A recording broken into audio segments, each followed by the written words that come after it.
So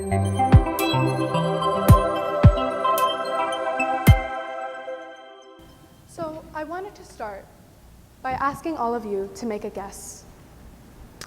I want all of you to guess, when is it that you believe the world reached 1 billion people? Was it in the 1500s, the 1600s, the 1700s? Just make a wild guess.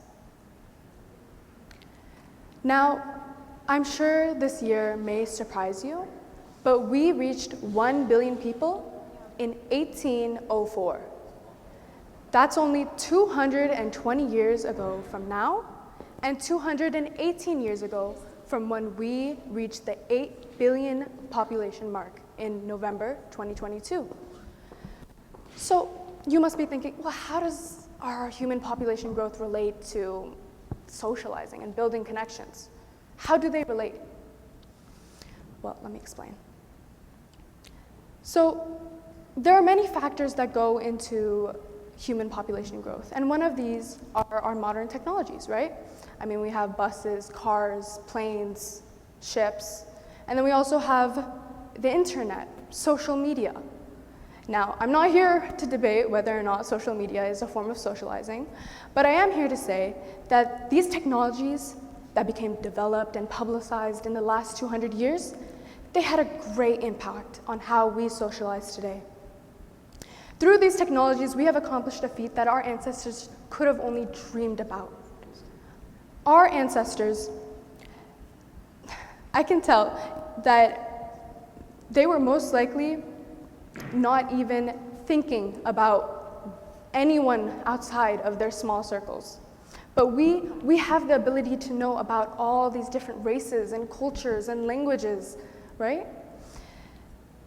Through these connections that we've been able to grow with these technologies, we have found ourselves in this interconnected web. We have found ourselves growing because of our many, many connections. Now, these technologies have told us how it is that we've grown in population size, but evolutionary science tells us why it is that we socialize. Why is it that we have this tendency to seek out each other? Well, evolutionary science tells us about survival of the fittest, right? Sorry to revive that biology lesson that you all probably might want to forget, but traits that helped a population survive, these traits get passed down to the next generations. But traits that didn't help populations survive, well, these traits died off, right? So now if we look back to the early human populations, right, the traits of the early humans that, isolated themselves, right, they hunted on their own, they, moved on their own, they didn't want to be around each other, they were easy targets for predators, right? They made it very easy to get attacked. And so it is through that easy, through the ability that this isolation provided for these predators, that these human populations were able to die off.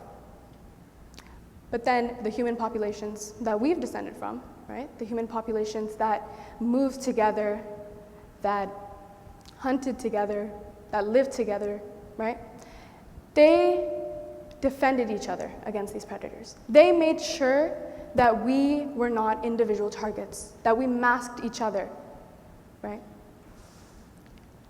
So I've established that evolutionary science tells us how it is that we socialize, why it is that we socialize, and technologies tell us how it is that we've improved our human population growth so much at that rapid speed. Now, I want to go into a very specific aspect of socializing, and that is social masking. Now, what is social masking? Social masking is a coping mechanism that helps us to conform to societal expectations and norms that are expected from us, right? To blend in. We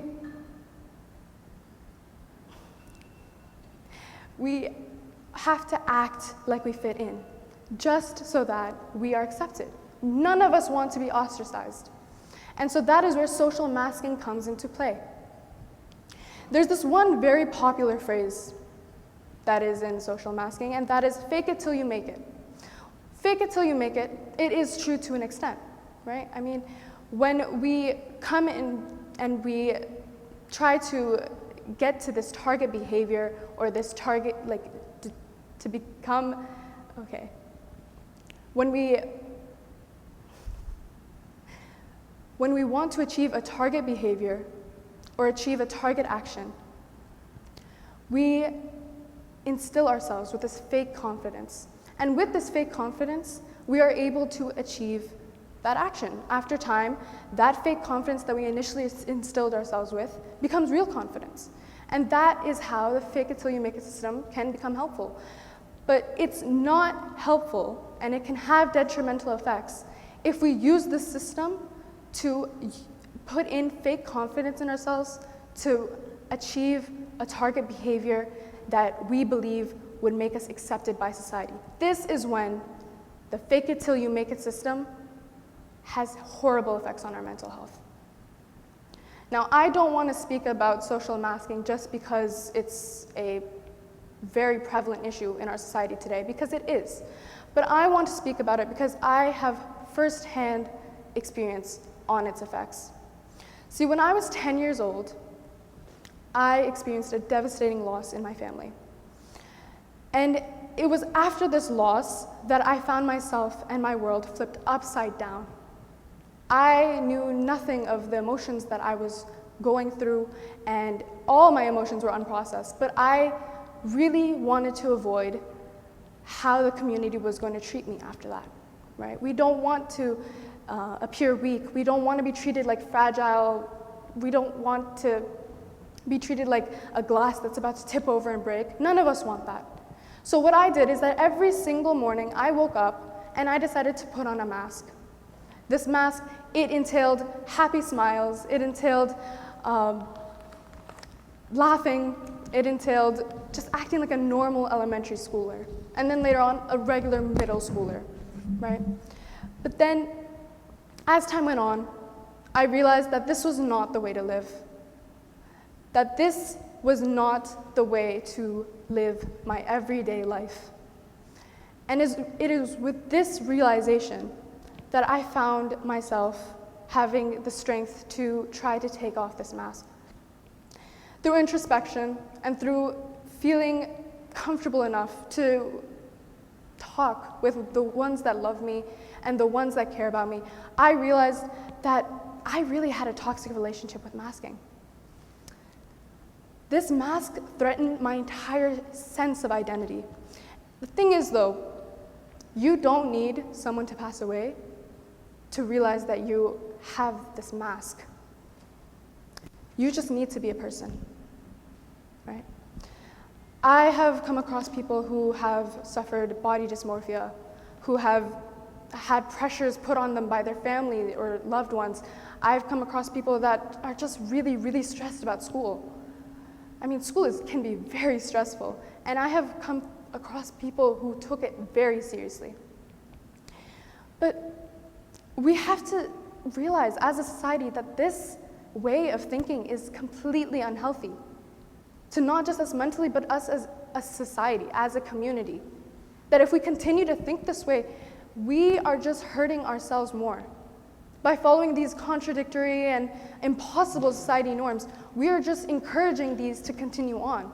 And thus, we are continuing to follow them. And then we're continuing to hurt our mental health. By figuring out my way through all of this, by figuring out how to unmask, I realized my sense of isolation that I was feeling with that mask on. And so I had embarked on a journey of self-discovery, or rather self-rediscovery. I allowed myself to be vulnerable and to share the pain, and with that came a weight lifted off of my shoulders. So when you're put in that social situation where you feel like you have nothing else that you can do, and you feel that you just need to put on a mask just to get through a day-to-day life, that there should be alarm bells ringing in your head. There should be some sort of danger sign flashing in your brain, because that is not the way to live. That is never the way to live.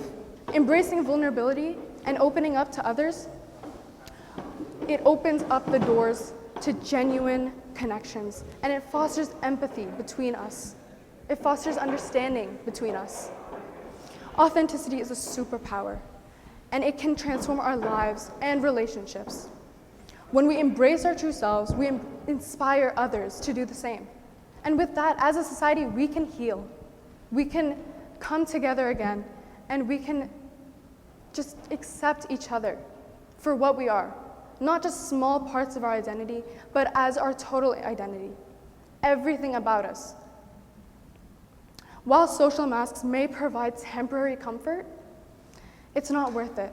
It hinders our growth and prevents us from experiencing meaningful connections. My personal experience always serves as a reminder to me that authenticity requires courage, it requires vulnerability, and it requires self-compassion. Let us strive to unmask ourselves and encourage others to do the same. By sharing our true selves with the world, we create an environment where empathy thrives, where genuine connections flourish, and where healing and growth can occur. As we embark on this journey of self-rediscovery, let us remember that authenticity is not about perfection, but about embracing all of our imperfections. It's important that everyone can understand that being someone else all the time is not the way to live. That it's okay not to appeal to everyone all the time. Together, we can create a world where social masks are replaced with genuine smiles, where vulnerability is celebrated, and where authentic connections can thrive. Thank you.